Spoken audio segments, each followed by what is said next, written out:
Hello दोस्तों, welcome back to my channel learn versus fun take.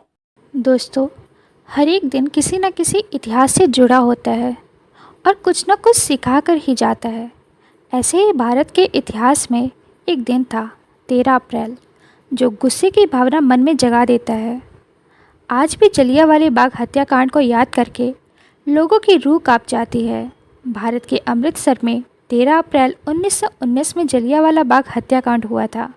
इस दिन अमृतसर के स्वर्ण मंदिर के पास जलियांवाले बाग में खून की होली खेली गई थी। जलियांवाले बाग हत्याकांड को भले ही कई सौ साल हो गए हैं, लेकिन इस खौफनाक हरकत को याद करके आज भी रूह कांप उठती है। 13 अप्रैल 1919 का वो दिन, जब भारत के पंजाब राज्य के अमृतसर में स्वर्ण मंदिर के पास स्थित जलियांवाले बाग में रॉल्ट एक्ट का विरोध करने के लिए एक महासभा का आयोजन किया गया था। अंग्रेज ऑफिसर जनरल डायर ने बिना किसी कारण उस सभा में उपस्थित लोगों पर अंधाधुंध गोलियां चलवा दी थीं, जिसमें से 400 अधिक लोग मारे गए और 2000 से भी अधिक लोग घायल हुए थे। लेकिन अनाधिकारिक आंकड़ों के अनुसार 1000 से अधिक लोग मारे गए थे और 2000 से अधिक लोग घायल हुए थे। अगर देखा जाए तो जलियांवाला बाग हत्याकांड ने भारतीय स्वतंत्रता संग्राम पर सबसे अधिक प्रभाव डाला था। चलिए जानते हैं जलियांवाले बाग हत्याकांड के बारे में विस्तार से। घटना की शुरुआत 10 अप्रैल को होती है, जब रॉल्ट एक्ट का उल्लंघन करने पर सैफुद्दीन किचलू और डॉक्टर सत्यपाल को ब्रिटिश अधिकारियों द्वारा गिरफ्तार कर लिया गया था। असल में उस समय पूरे देश में रॉल्ट एक्ट का कानून पास कर दिया गया था, जिसके तहत ब्रिटिश किसी भी भारतीय पर बिना मुकदमा चलाए उसे जेल में बंद कर सकती थी। उस कानून को इतिहास में काला कानून कहा जाता है, जिसका विरोध महात्मा गांधी ने भी जमकर किया था। सैफुद्दीन और डॉक्टर सत्यपाल की गिरफ्तारी के बाद पंजाब के लोगों में ज़बरदस्त आक्रोश था, जिसके चलते इन लोगों ने 13 अप्रैल को एक जनसभा आयोजन करने का फैसला किया। यह बात जब ब्रिगेडियर रेजिनाल्ड डायर को पता चली, तब उन्होंने अतिरिक्त सैन्य बल टुकड़ी पहले ही बुला ली और फिर वह पूरी तरह से चौकन्ना हो गए। 13 अप्रैल की सुबह सभी अपने परिवारों, रिश्तेदारों और दोस्तों के साथ मिलकर बैसाखी का जश्न मना रहे थे। गोल्डन टेम्पल के दर्शन करने के बाद हजारों की संख्या में लोग जलियांवाले बाग में इकट्ठा हो गए। देखते ही देखते लगभग 25,000 लोगों की भीड़ एकत्रित होने लगी। इतने में ही जनरल डायर अपने जवानों के साथ वहां पहुंचते हैं। जलियांवाले बाग में अंदर आने जाने का सिर्फ एक ही सकरा रास्ता था, जिसे जनरल डायर ने तोप लगाकर बंद कर दिया था। इसके बाद बाग में मौजूद अपने जवानों से वह सिर्फ एक ही शब्द बोलते हैं, फायर। जनरल का आदेश मिलते ही जवानों ने फायरिंग शुरू कर दी। वह 50 राइफल और 40 कुकरी के साथ जनरल डायर जलियांवाले बाग पहुंचा था, जिससे यह साफ था कि वह सिर्फ नरसंहार के लिए ही वहां आया था। बर्बरता की सारी हदें लांघकर जनरल डायर ने मौत का एक ऐसा तांडव मचाया कि इस घटना से हर भारतीय आक्रोश और बदले की भावना से भर उठा।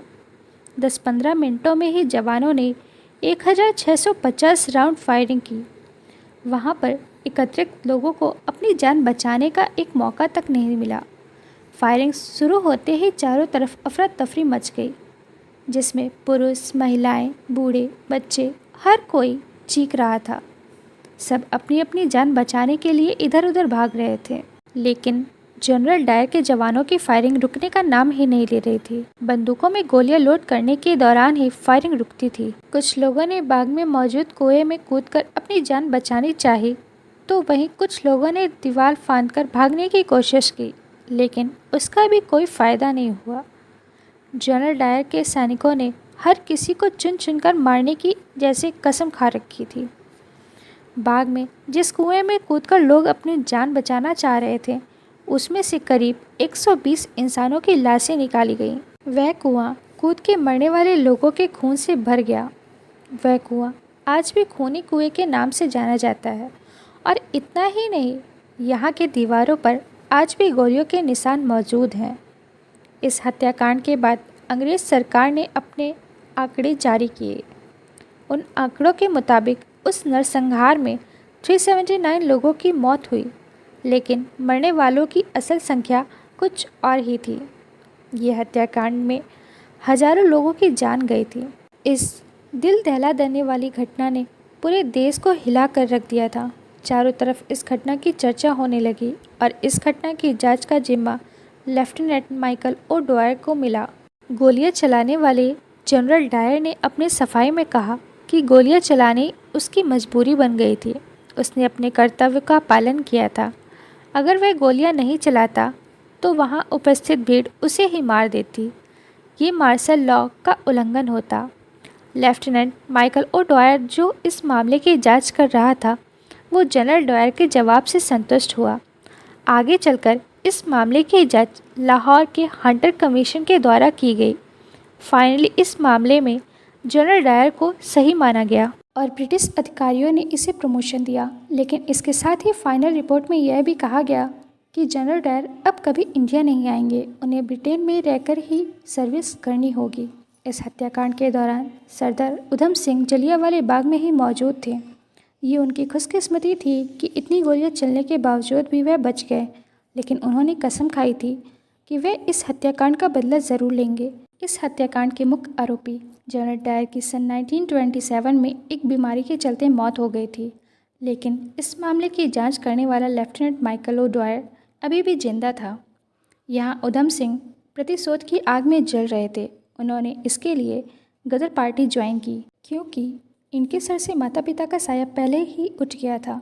इसलिए उनका मुख्य लक्ष्य माइकल ओ डॉयर था, जो कि लंदन में था।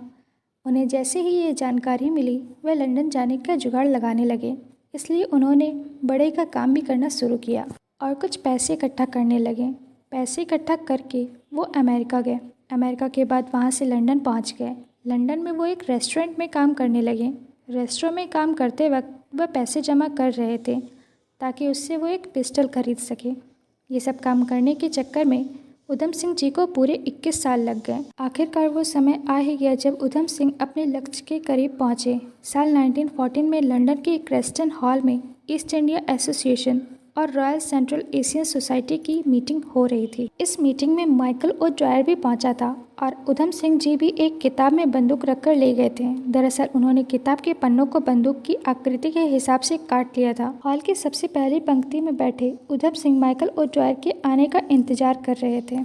जब माइकल ओ डॉयर स्टेज पर आने लगे, तब उधम सिंह जी ने 3 गोलियां उनके सीने में डाल दी। वो वहाँ से भागे नहीं, बल्कि वहीं खड़े रहे और उन्होंने जोर से कहा, 21 साल बाद जलियांवाले बाग हत्याकांड का बदला ले लिया मैंने।